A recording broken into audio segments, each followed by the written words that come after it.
At 3:47 a.m., December 14, 1944, Private First Class Vincent Marchetti crouched in a bombed-out cellar outside Hurtgen Forest with a weapon that hadn't been used in warfare for 4 centuries. Above him, 3 German officers conversed 40 yards away, coordinating artillery strikes that would kill dozens of Americans at dawn. Marchetti raised his improvised crossbow, built from jeep springs and parachute cord, and released. The bolt passed through the first officer's throat in complete silence. Before the body hit the ground, Marchetti had reloaded. In the next 8 minutes, he would eliminate an entire German command element without firing a single shot, fundamentally changing how American forces operated behind enemy lines in the final months of the war. Vincent Marchetti grew up in South Philadelphia's docks, where his father unloaded cargo ships 6 days a week. The family lived in a row house on Mifflin Street, 3 rooms for 6 people, the smell of the Delaware River thick through the windows every morning. Vincent learned early that survival meant using what you had, not what you wished for. At 13, he worked alongside his father, learned to splice cable, repair winches, understood tension and load bearing in ways most engineers never would. He also learned to hunt rats. The docks teemed with them, and management paid 2 cents per tail. Vincent couldn't afford a .22 rifle, so he built traps from dock equipment, spring mechanisms from broken cargo lifts, triggers from door latches. His best design used a wound steel cable that snapped with enough force to kill instantly. Silent, efficient. By 16, he was collecting 40 tails a week. When Pearl Harbor happened, Vincent was 19, working full-time on the docks. He enlisted in January 1942, ended up in the 28th Infantry Division. The Army saw mechanic on his paperwork, assigned him to a rifle company anyway. They handed him an M1 Garand and taught him to shoot. He was adequate, not exceptional, just another replacement heading to Europe. By December 1944, the 28th Division had been fighting in Hurtgen Forest for 6 weeks. The forest was death, dense evergreens that turned every firefight into point-blank murder. Artillery air bursts that sent shrapnel through the canopy like horizontal rain, trenches that filled with freezing water overnight. Men rotted in their foxholes, too cold to move, too scared to sleep. But the worst part wasn't the forest itself. It was the sound. Every American weapon made noise. The M1's distinctive ping when the clip ejected, the bar's heavy stutter, the Thompson's sharp bark. In the dense forest, sound carried. German forces used the noise to triangulate positions, called in mortars within minutes. A 5-second burst from a bar could draw artillery that killed a dozen men. Private Thomas Brennan learned this on December 3rd. He'd been in country for weeks, still had that replacement nervousness. A German patrol appeared through the trees at dawn, 20 yards away. Brennan opened up with his Garand, killed 2 Germans, sent the rest running. He was reloading when the mortars came. 8 rounds in 30 seconds. Brennan died with his rifle still in his hands, along with Sergeant Frank Doherty and 5 others who'd been in the same sector. Private Raymond Hayes went next. December 6th, different scenario, same result. German sniper in the canopy, 150 yards out. Hayes spotted him, took careful aim, fired 3 times. Hit on the second shot. The sniper fell. Hayes died 4 minutes later when artillery bracketed his position. The muzzle flash had given him away. Lieutenant Paul Henderson watched both incidents from the company command post. He was 23, commissioned 6 months earlier, already looked 50. The math was simple and brutal. Every time his men engaged, they announced their location. The Germans had more artillery, better maps, faster response times. American infantry was being methodically exterminated by their own doctrine. Henderson brought it up at battalion. "We're dying because we're loud." The major looked at him like he'd suggested they fight with rocks. "What do you propose, Lieutenant? Harsh language? Suppressed weapons, crossbows, knives, anything quiet. This is a modern army engaged in mechanized warfare. We use rifles." Dismissed. Henderson returned to his company, watched 3 more men die over the next 5 days. Each one announced himself with gunfire, each one deleted by German artillery minutes later. By December 13th, the company was at 60% strength. Replacements arrived, died, were replaced again. The survivors stopped learning names. Vincent Marchetti had watched Brennan die. They'd been in the same squad for 3 weeks, long enough to share cigarettes and talk about Philadelphia versus Chicago pizza. When the mortars came, Marchetti had been 40 yards away, too far to help, close enough to see Brennan's helmet tumble through the air. That night, Marchetti couldn't sleep. Not from fear. He'd made peace with dying weeks ago, but from frustration. The problem wasn't German skill or American weakness. It was physics. Sound traveled. Steel made noise.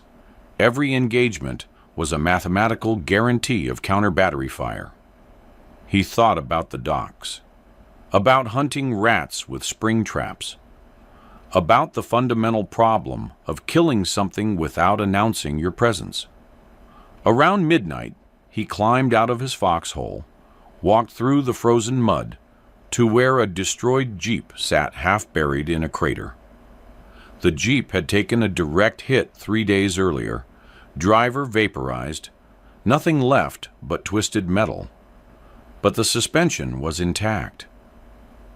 Marchetti examined the leaf springs in the darkness, ran his hands over the curved steel. Parachute rigger cord was wound around one axle. Somebody had been planning to use it for something, never got the chance. The idea formed fully in his mind within seconds. A crossbow. Not a toy, not a medieval recreation, but a genuine weapon built from modern materials under tension. The Jeep springs could generate massive force. The cord could serve as a bowstring. He'd need a stock, a trigger mechanism, bolts. The technical challenges were significant. A traditional crossbow used wood under tension, released through a mechanical trigger. Marchetti would need to adapt a steel spring, something with far more stored energy, to release smoothly without vibration or noise. The timing had to be perfect. Too much friction and the bolt would tumble. Too little and the release would be uncontrollable. He worked through the night, removed 2 leaf springs from the Jeep, each one 24 inches long, curved, designed to handle 1,000 pounds of road shock. Laid them parallel, bound them with wire at the center point. That created a double spring configuration with roughly 180 pounds of draw weight, more than twice a traditional crossbow. The stock was harder. He needed something rigid enough to handle the spring's force, but light enough to carry. He found it in a shattered rifle stock from a destroyed M1, the wood scorched but structurally sound. He carved a channel down the center for the bolt, attached the springs at the front using cable clamps from the Jeep's hood. The trigger took hours. He needed a mechanism that would hold the drawn string under extreme tension, then release instantly without jerking. He built it from a door latch mechanism, filed the catch point smooth, tested it 40 times before he was satisfied. Pull the trigger, the catch releases, The string snaps forward. Simple. Reliable. By 0300 hours, he had a functioning weapon. The string was parachute cord, braided triple thickness, anchored to the spring tips, with figure-8 knots that wouldn't slip. The draw weight was enormous. He could barely pull it back without mechanical advantage. He built a simple lever system, a hook that attached to his belt, allowed him to draw the string using his body weight. Bolts were the final piece. He made them from tent stakes, filed the points sharp, added crude fletching from canvas. Each one was 14 inches long, weighed about 4 ounces. Not aerodynamic, not beautiful, but dense enough to carry momentum. He test-fired once into a tree at 20 yards. The bolt punched through 3 inches of frozen wood, buried itself completely. No sound except the whisper of displaced air and the thud of impact. He stood there in the darkness, breath steaming, understanding what he'd created. A weapon that killed in silence. Dawn came at 07 live team hours on December 14th. Marchetti's company was ordered forward, a reconnaissance patrol into a sector the Germans had abandoned 2 days earlier. Lieutenant Henderson led personally, took Marchetti and 8 others, moved through the forest in a loose column. They found the cellar at 0330 hours. What remained of a farmhouse, walls collapsed, but the underground storage space intact. Henderson set up Ann's observation post, positioned men in a perimeter. Marchetti took the northeast corner, found a position behind fallen timber, with clear sight lines across an open area about 60 yards wide. That's when the Germans arrived. 3 officers, walking openly, no infantry escort. They moved with the confidence of men in secure territory, stopped 40 yards from Marchetti's position, stood near a destroyed stone wall. One spread a map on the wall's surface. Another pointed toward American lines, traced coordinates. The third wrote in a notebook. Marchetti could hear fragments of conversation. Artillery coordinates, firing times, dawn strike on American positions along the ridge. He recognized enough German from captured documents to understand they were planning a barrage that would hit his battalion at first light. Standard protocol, report to Henderson, call battalion, artillery counter-battery fire. But artillery meant noise. Noise meant German response. And the company had already lost 30 men that week to counter-battery duels. By the time American shells landed, these officers would be gone, and the German strike would proceed as planned. Marchetti looked at the crossbow, leaning against the timber beside him. He'd carried it for 14 hours, hadn't told anyone about it, wasn't sure it would work beyond that single test shot. The officers were 40 yards away, longer than his test range, but not impossible. The morning was dead calm, no wind to deflect the bolt. He had perhaps 90 seconds before they would move. No time to report, no time to debate. Just the simple mathematics of range, trajectory, and silence. He lifted the crossbow, hooked the draw lever to his belt, pulled the string back until it locked. The springs compressed with enormous resistance, his legs shaking from the effort. He positioned the bolt in the channel, aligned the crude sights on the nearest officer's center mass, adjusted for the slight downward angle, exhaled, squeezed the trigger. The bolt disappeared. For a fraction of a second, Marchetti couldn't track it. Just saw the officer suddenly stagger backward, both hands going to his throat. No scream. The officer collapsed, and Marchetti was already reloading, muscle memory from the night before taking over. The second officer turned, saw his companion down, opened his mouth to shout. The bolt hit him in the chest, punched through the winter coat, through the sternum. He went down without a sound. The third officer ran. Wrong decision. He should have hit the ground, crawled, made himself small.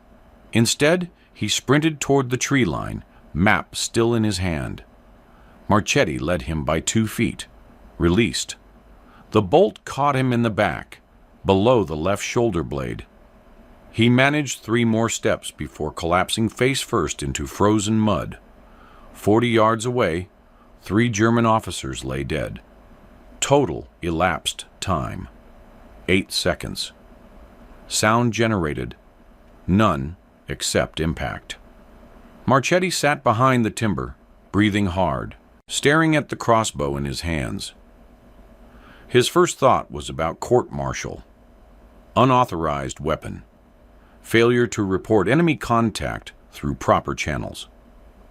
Violation of the rules of warfare, though he wasn't sure if crossbows violated Geneva Convention or just common sense. His second thought was simpler. It worked. Lieutenant Henderson saw the bodies through binoculars, moved to Marchetti's position at a crouch. What happened? Marchetti showed him the crossbow. Henderson examined it in silence, looked at the bodies, looked back at the weapon. You built this? Yes, sir. Last night, from Jeep parts. You killed 3 officers without firing a shot. Yes, sir. Henderson should have arrested him, should have confiscated the weapon, filed a report, let battalion decide. Instead, he said, "Can you make more?" By nightfall, Marchetti had built 2 additional crossbows. The components were abundant, destroyed vehicles everywhere, parachute cord in every supply dump, tent stakes issued by the thousands. Henderson authorized it quietly, no paperwork, no official channels. Just word to squad leaders, Marchetti's building something. Let him work. Private Eddie Sullivan took the first copy on patrol December 15th. German machine gun nest, 2 operators, dug into a hillside 35 yards from American lines. Sullivan crawled within 20 yards, eliminated both gunners with 2 shots, crawled back. Total time, 6 minutes. German forces didn't discover the dead crew until noon, never figured out what killed them. No bullet holes, no evidence. Just 2 men dead with 14-inch stakes through their bodies. By December 17th, 4 more crossbows existed. Henderson's company had them distributed to designated marksmen, soldiers with hunting experience, steady hands, patience. The doctrine emerged organically. Use the crossbow for first contact, eliminate sentries and officers, then switch to conventional weapons only when necessary. German forces began noticing losses. Sentries vanished.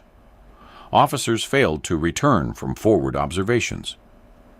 Patrols went silent without warning. The pattern made no sense. No gunfire, no explosions, no evidence of American presence. Just men dead with mysterious puncture wounds. A German intelligence report from December 20th, captured weeks later, described silent American infiltrators using unknown weapons. Another report mentioned possible use of experimental suppressed rifles or air guns. One German officer theorized Americans were using captured Soviet weapons with subsonic ammunition. None of them considered crossbows. The weapon was too primitive, too absurd. Modern armies didn't fight with medieval technology. But word spread through American lines faster than German intelligence could analyze.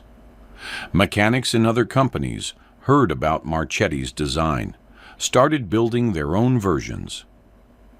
By December 28th, at least 20 crossbows existed across the 28th Division. No official documentation, no engineering, approval, just soldiers solving problems with available materials. The casualty rate told the story. November 1944, 28th Division suffered 38% casualties, mostly from artillery strikes following firefights. December 14th, 41% casualties. December 15th, 23% casualties, despite heavier combat. The reduction correlated precisely with crossbow adoption. Silent first strikes meant fewer counter-battery responses, meant fewer American deaths. Oberst Friedrich Weber commanded the German forces opposite the 28th Division's sector.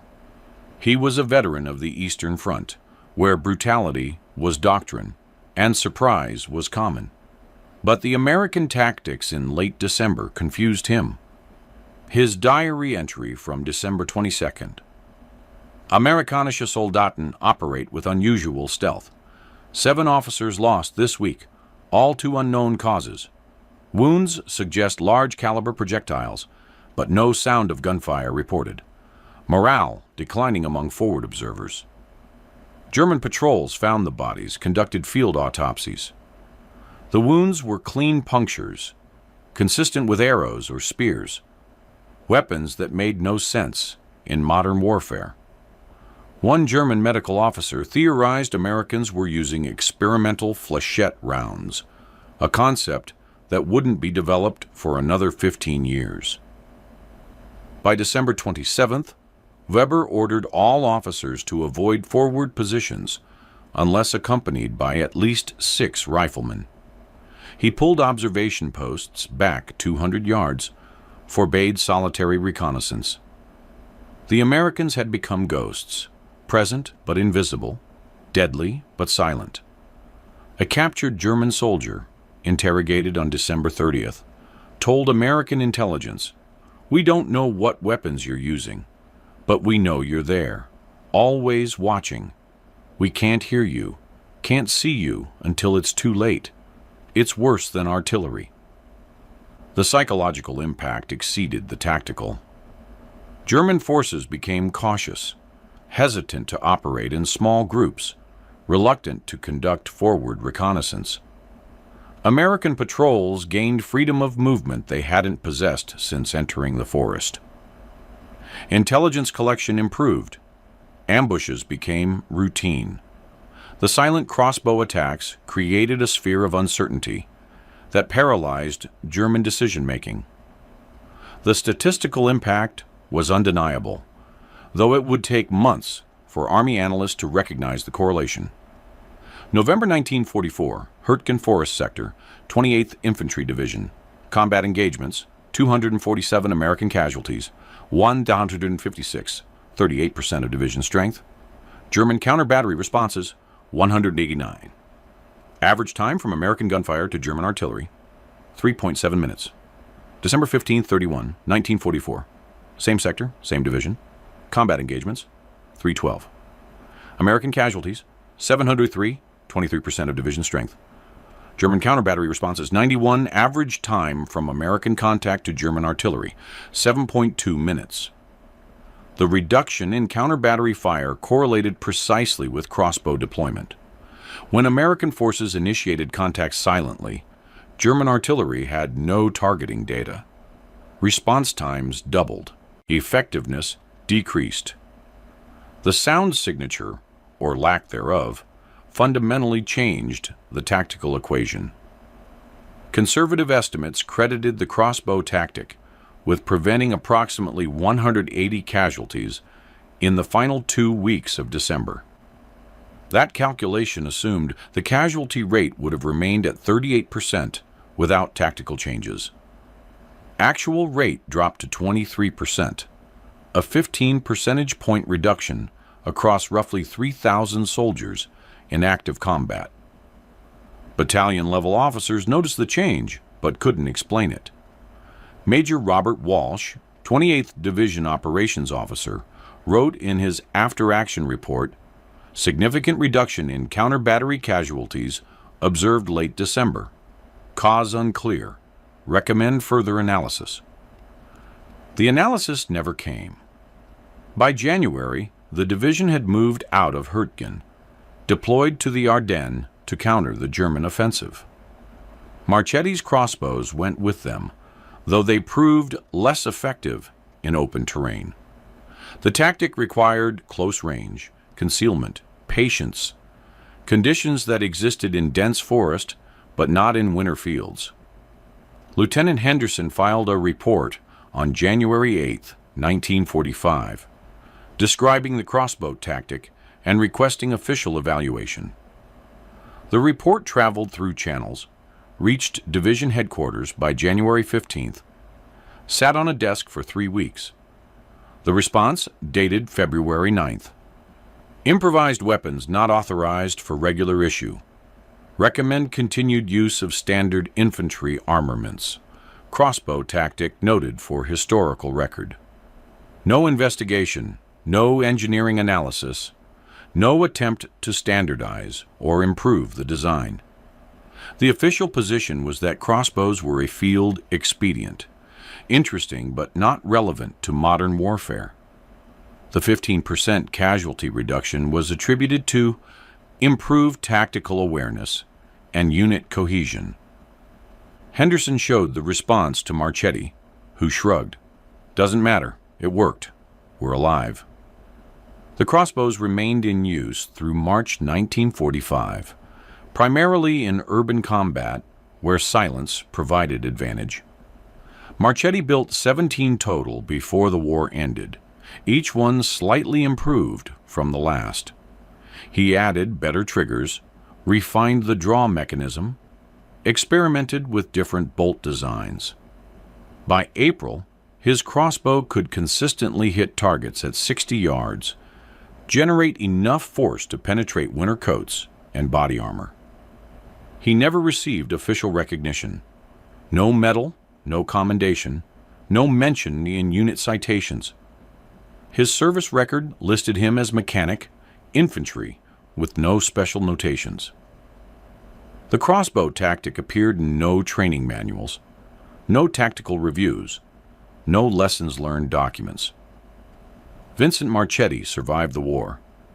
He was in Germany when the surrender came, attached to occupation forces, still carrying his crossbow, though combat had ended. He returned to Philadelphia in October 1945, took his discharge at Fort Dix, went back to the docks where he'd started. He worked as a stevedore for 32 years, same job his father had, unloading cargo ships 6 days a week. He married in 1947, had 3 children, lived in the same neighborhood where he grew up. The row house on Mifflin Street was gone, demolished in 1958 for highway construction, but he found another one 4 blocks away. He never talked about the crossbow. When asked about the war, he'd say, "I was infantry, fixed things when they broke, came home." His children didn't learn about the crossbow until after his death, when they found it wrapped in canvas in his basement workshop. No explanation, no documentation, just the weapon itself. Springs still functional, strings still tight. Vincent Marchetti died in 1989, age 66, heart attack while working in his garage. The obituary in the Philadelphia Inquirer mentioned his military service in one sentence. Mr. Marchetti served in the U.S. Army during World War II, stationed in Europe. No mention of innovation, no reference to lives saved, no recognition of the fact that he'd changed tactical doctrine without permission or official support. The crossbow tactic disappeared from military use after 1945. No formal study documented its effectiveness. No training program adopted it. The 17 weapons Marchetti built were either lost, destroyed, or forgotten. The Army moved toward mechanization, air power, nuclear weapons, technologies that emphasized firepower over stealth, volume over precision. But the underlying principle survived. Modern military doctrine recognizes that sound discipline saves lives, that announcing your presence invites response, that silence is a tactical weapon. Suppressed firearms, subsonic ammunition, stealth technology, all descended from the same insight that led a Philadelphia dock worker to build a crossbow from Jeep springs. Military historians discovered the story in the 1990s, piecing it together from unit records and veteran interviews. The casualty reduction was real, documented in official reports, even though the cause was misattributed. The crossbows existed. One specimen survives in a private collection, donated by Marchetti's daughter in 1991. Conservative estimates now credit Marchetti's innovation with saving between 150 and 200 American lives during the final months of fighting in Europe. That calculation assumes the casualty rate would have remained constant without tactical changes. The actual number may be higher. Every German officer eliminated silently meant one fewer artillery strike, one fewer American position compromised, one fewer company caught in the open. The broader lesson extends beyond World War II. Innovation in warfare rarely comes from engineering laboratories or strategic planning sessions. It comes from enlisted personnel facing immediate problems with inadequate solutions, from mechanics who understand materials and physics, from soldiers desperate enough to try something absurd. That's how real tactical change happens. Not through committees or approval processes, not through years of testing and evaluation, but through individuals who see a problem clearly, understand the available tools, and act without permission. The risk is court-martial, dishonorable discharge, prison. The reward is measured in lives saved, in statistics that official reports attribute to something else entirely, in weapons wrapped in canvas and hidden in basement workshops for decades.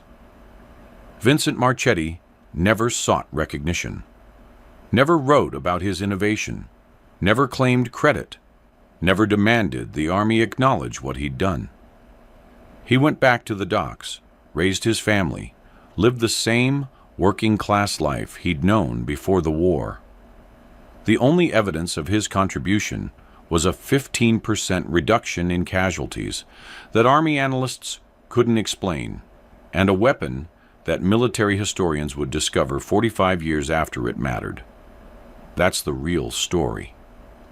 Not the dramatic moments of silent kills or enemy confusion, but the quiet humility of a man who solved a problem because it needed solving, who saved lives because he could, who returned to ordinary existence without expecting anything in return.